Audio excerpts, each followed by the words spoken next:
Welcome back, everybody, to the Girl Hockey Dad podcast.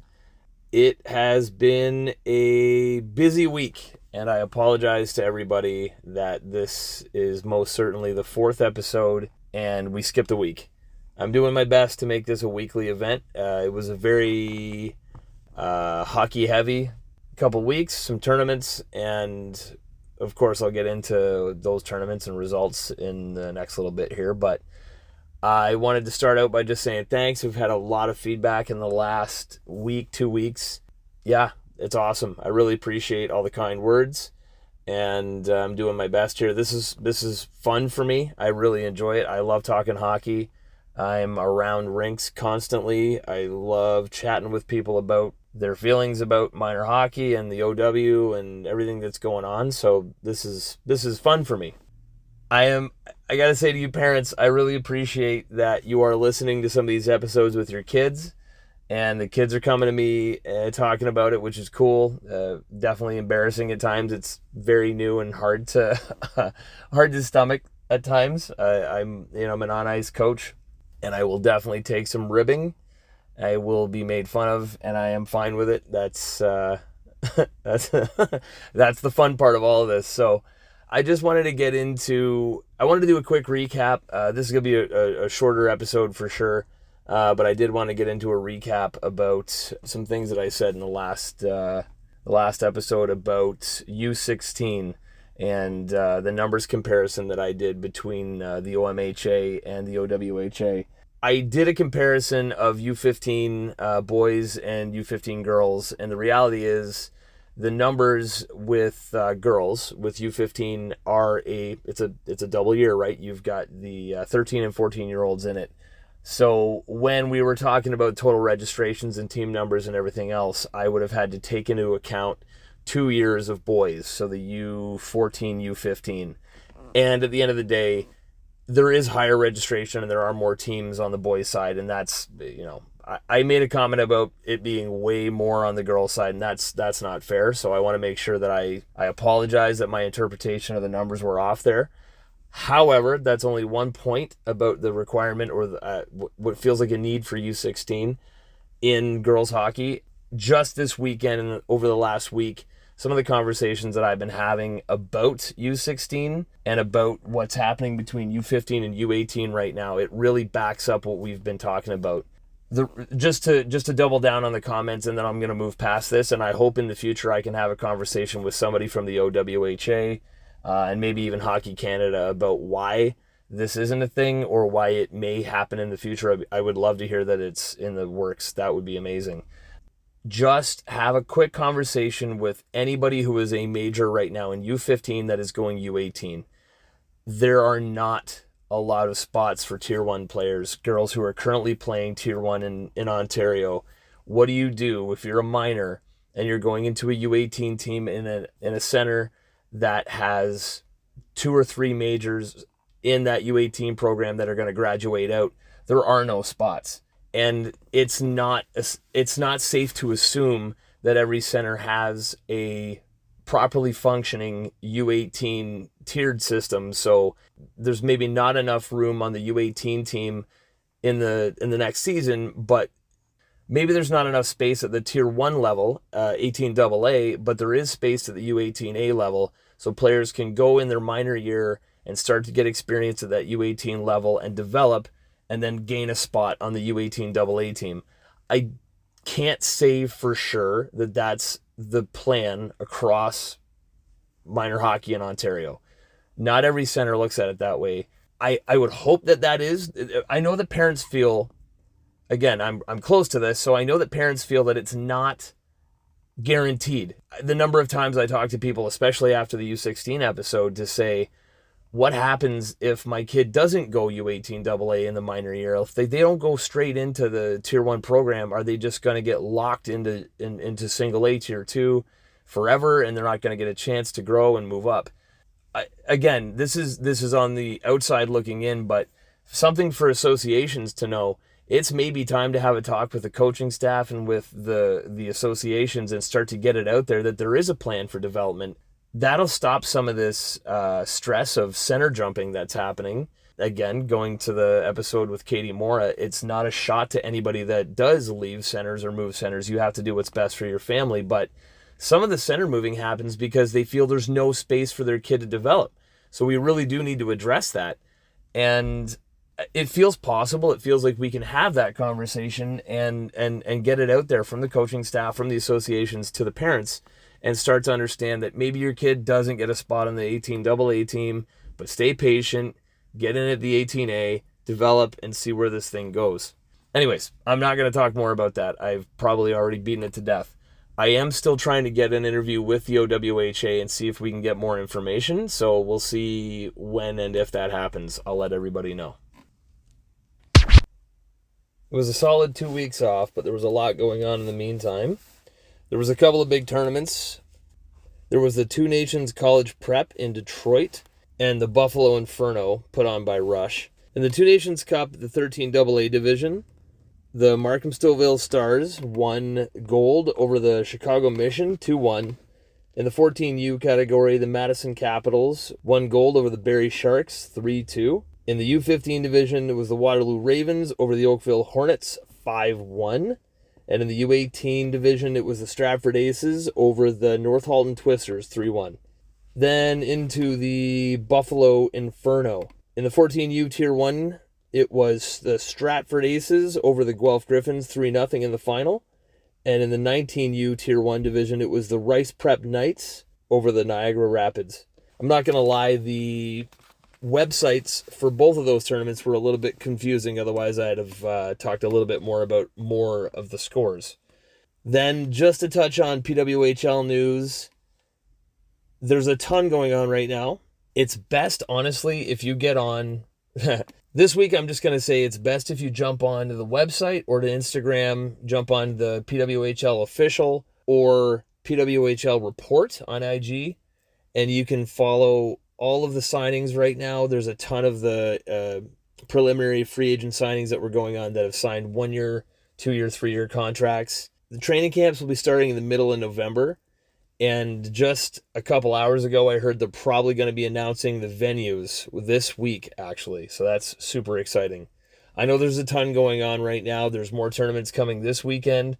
I will figure out a format that I like that we can stop and talk about this. Maybe even a shorter, small episode during the week just to talk about tournament results. Maybe even a shorter segment during the week that I could talk about just tournament results and, I don't know, other things going on inside the OWHA and around minor hockey. Let me know what you think about that idea. Okay, so what I wanted to talk about this week is goalie development.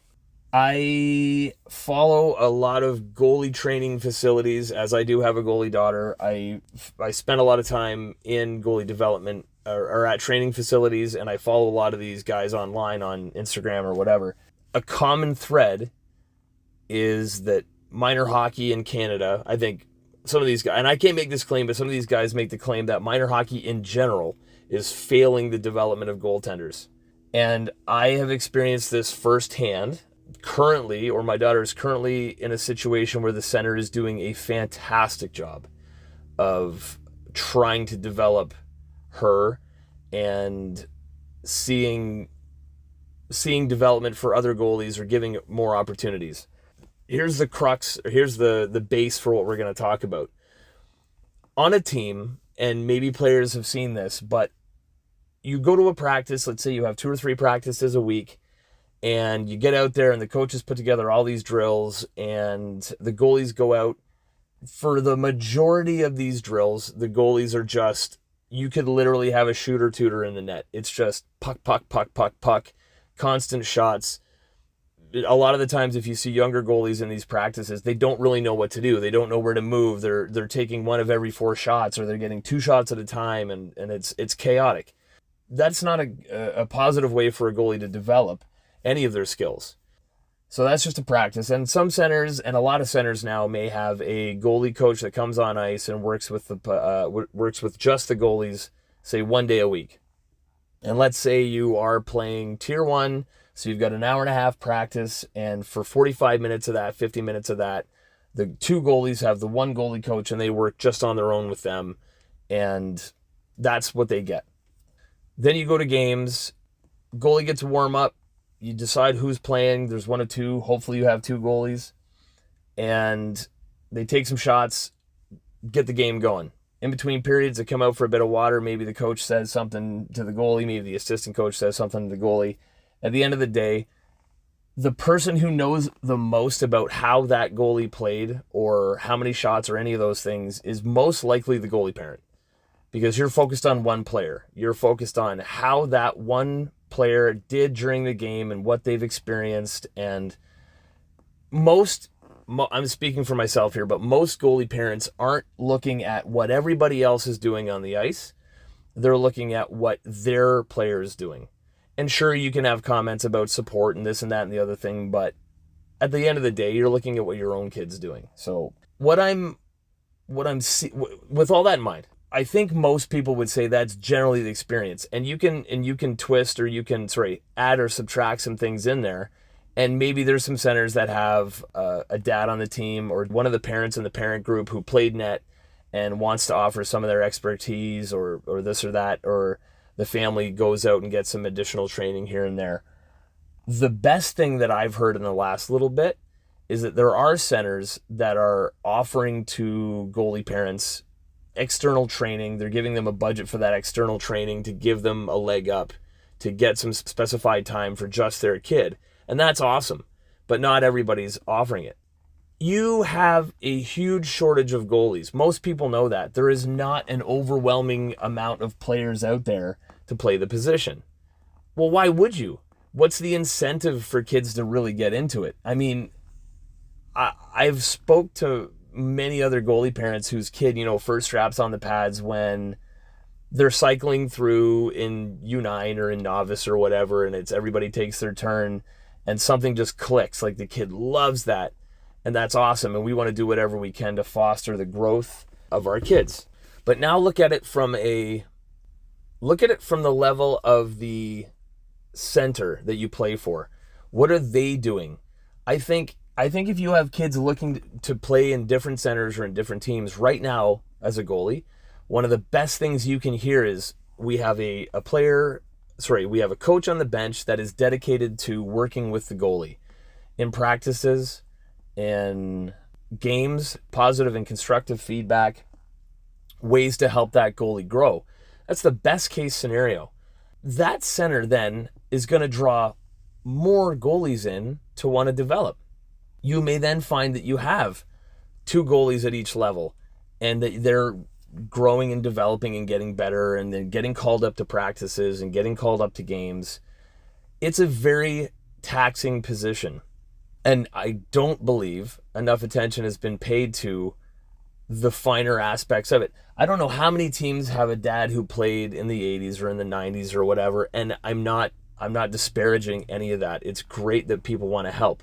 But at the end of the day, just like every other position on the ice, it is constantly evolving. And there are goalie schools out there that are teaching. You've got DeHaan, you've got Matt Smith, you've got James Prigioni in Guelph. Like I'm just speaking in our area, and I apologize if you're out there. And I'll maybe put some links to some local ones that I really like. And if you're out there, send us your link, whatever. But these associations really need to start building partnerships if they can and get specific goalie training. Think about how much better the development would be for the goalies and how much more those goalie parents, like you've all seen, and I know this, but I saw it in the past and I never understood why they did this. But my fellow goalie dads out there and goalie moms that are going to be listening to this are going to laugh. But I always wondered why they stayed or sit off to themselves. During games, they don't want to be near other people. They're either down at the glass or up in the stands, hiding in the corner. And the reason is it's an incredibly stressful position to watch your kid play, and you worry about how they're doing and how they're feeling and all these things. One of the craziest things that I've learned in the last 2 years or a year and a half is when I watch my daughter interact with her goalie coach, and there's sometimes 10 or 15 minutes that are just spent talking through, how are you feeling about this? How are you feeling about that? I never really appreciated the value in that until she started to get more comfortable and learn how to speak with her coach and speak with her goalie coach or speak with her team coach or club coach about how she was feeling or struggles that she was having and things that she wanted to work on. That's a huge component of the game. And if you're just getting put out for practice and for games, and it's just, is it a win or is it a loss? How many goals were let in? That's the marker. That can't be the marker if you want to see positive development in goalies. The more I talk about this with other goalie parents, I think they see it the same way, and there's a tremendous amount of money spent by parents to try and get additional development for those goaltenders. I'm not saying it has to be or should be it's the parents' willingness to help their kid develop. And I'm not saying that it should necessarily be born or be the responsibility of every association. It would be incredible to see development of a plan and the introduction of more specifics around, this is what we're going to do, this is how we want to see them grow, and not just have it be because it's a really good coach that year, but because it's the basis of that association. It's their plan, and that's what you can expect. That would be incredible. I mean, our goalies need more attention, and I don't know many people that would argue that. At the end of the day, any kind of plan put in place for specific goaltender development in an association is going to benefit everybody. It's one of those things that, you know what, I would love to see in this case, some associations reach out and say, no, we do have these things in place, or this is how we're running things and we're having a lot of success. I feel like, and I don't know that this is completely true, this is a feeling statement which holds no water at all, but it feels like you're just hoping that you're going to get girls into the system that really want to play and have already developed it or are out there doing it all on their own. That'll work for a little while, but I can't personally, I've experienced in the last 3 years teams that have had one goalie. That can be scary. I mean, that's a lot of workload for one family or for one kid to bear. And what if someone gets hurt? It's a really dicey way to run things anyways. So again, if you've got single goalies on teams, that's a pretty good indicator that there's not many of them out there. And then you're seeing them center shift like everybody else does. So again, that's why we're having this conversation right now. The second part of why we're having this conversation is I'm about to have a great conversation with a goalie. There's a hint for the next episode. So let's end it there for this week. I know I ran on a little bit there about my feelings and my opinions about goaltending, but I'm sure there's a lot of you out there that have your own feelings and opinions, and I would love for you to share them. Jump on Instagram, leave a comment, send us a DM. I would love to have more conversations. I would love to hear everybody's opinion. So I'll be wrapping up next week's episode in the next couple of days. Have a great week, and I'll see you around the rink.